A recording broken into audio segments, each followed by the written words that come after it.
जय श्री कृष्णा दोस्तों, आज मैं आप सभी को महाभारत की कथा सुनाने जा रही हूँ। कथा का नाम है वासना की तृप्ति। यह कहानी एक गलत रास्ते पे भटके हुए राजा अयाति की है। इस कहानी को पूरे अंत तक एक बार जरूर सुनिएगा। यह कहानी बहुत ही ज्ञानवर्धक शिक्षाप्रद है। महाभारत के पौराणिक कथा के अनुसार अमरावती में चंद्रवंश में राजा नाहुस हुआ करते थे। राजा नाहुस के 6 पुत्र याति, ययाति, सयाति, अयाति, बियाति और कृति थे। याति प्रारंभ से ही विरक्त स्वभाव के थे, अतः महाराज नाहुस ने अपने द्वितीय पुत्र ययाति को उत्तराधिकारी घोषित कर राजगद्दी पर बिठा दिया। तदुपरांत राजा अयाति का विवाह अश्वरों के गुरु शुक्राचार्य की पुत्री देवयानी से हुआ। देवयानी के साथ उसकी सखी शर्मिष्ठा दासी के रूप में आई।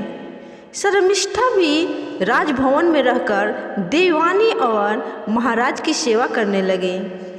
आगे चलकर राजा अयाति शर्मिष्ठा के सुंदरता पर मोहित हो गए।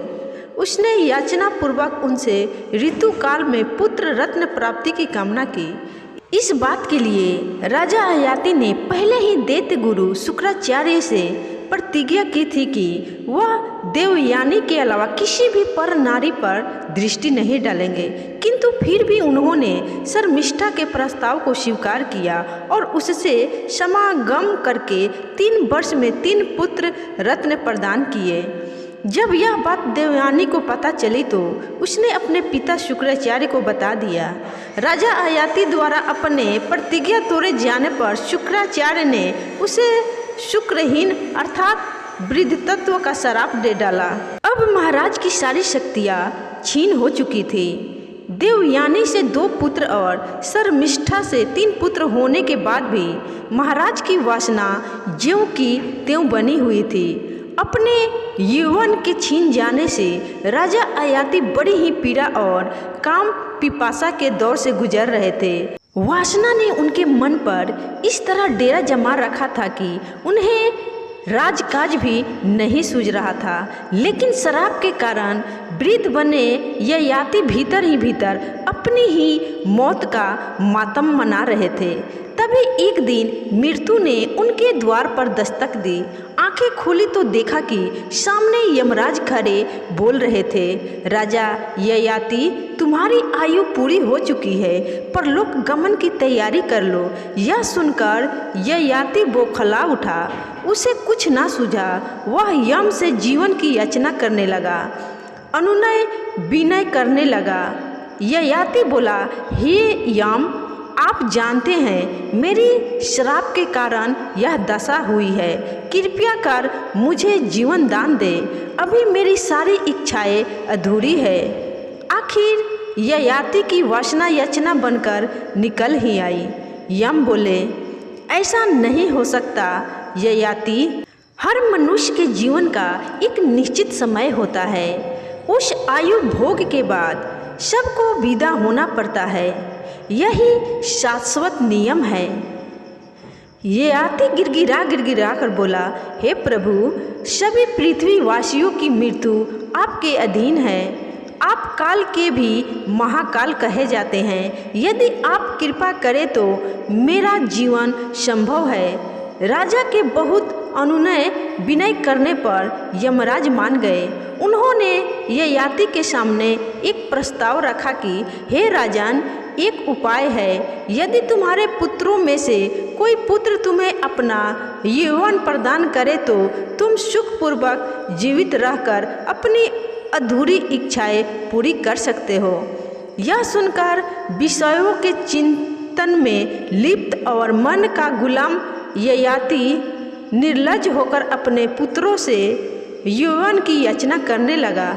अधिकांश पुत्रों ने इस अवस्था में वासना के वशीभूत अपने पिता को क्रोधपूर्वक दुत्कार कर अपना यौवन देने से मना कर दिया।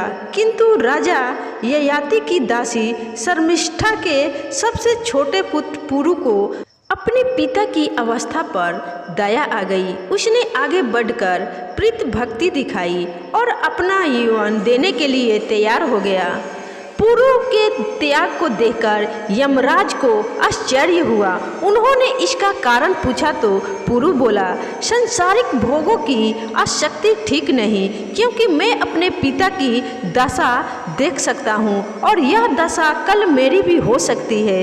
पुरु की दूरदर्शिता को देख यम ने उसे जीवन मुक्ति का आशीर्वाद दिया और ययाति को 100 वर्ष की आयु प्रदान की। 100 वर्ष के बाद जब यमराज फिर लौटे तो उन्होंने देखा कि राजा ययाति कई रानियां और सैकड़ों बच्चे पैदा करने के बाद भी अतृप्त दिखाई दिए। ययाति ने फिर से वही अतृप्त इच्छाएं पूरी करने के लिए जीवन दान देने की याचना की। यमराज ने फिर से वही प्रस्ताव रखा। इस बार भी ययाति ने अपने पुत्रों से वासना और भोगों की पूर्ति के लिए आयु भोग की याचना की। पैदा हुए पुत्रों में से फिर से एक पुत्र ने अपनी आयु और भोग अपने पिता को देना श्रेष्ठ समझा। इस प्रकार यह प्रसंग 10 बार पुनरावर्तित हुआ और राजा ययाति अपने 10 पुत्रों के यौवन से 100 करके 1000 वर्ष तक जीवित रहे और सांसारिक वासनाओं के भोग में लिप्त बने रहे।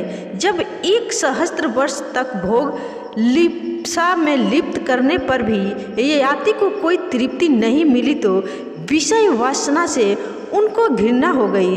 जब अंतिम बार यमराज का आगमन हुआ तब राजा ययाति ने पश्चाताप व्यक्त करते हुए यम देवता से कहा, भोगा न भुक्ता व यमेव भुक्ता, तपो न तप्तम व यमेव तप्ता, कालो न यातो व यमेव याता, तृष्णा न जीर्णा व यमेव जीर्णा। अर्थात दोस्तों, भोगों को हमने नहीं भोगा बल्कि भोगों ने हमें भोग लिया है।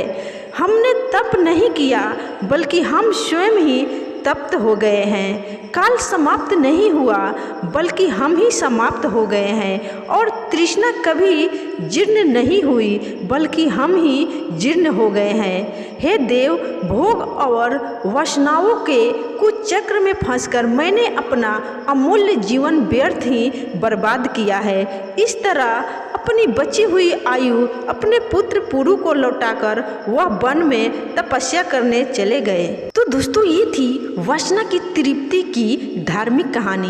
आपको कैसी लगी कमेंट करके ज़रूर बताना। आपको अगर यह कहानी अच्छी लगी हो, इस कहानी से अच्छी सीख मिली हो तो कृपया इस वीडियो को लाइक करके अपने दोस्तों में ज़रूर शेयर करिएगा और कमेंट में जय श्री कृष्णा ज़रूर लिखिएगा। धन्यवाद।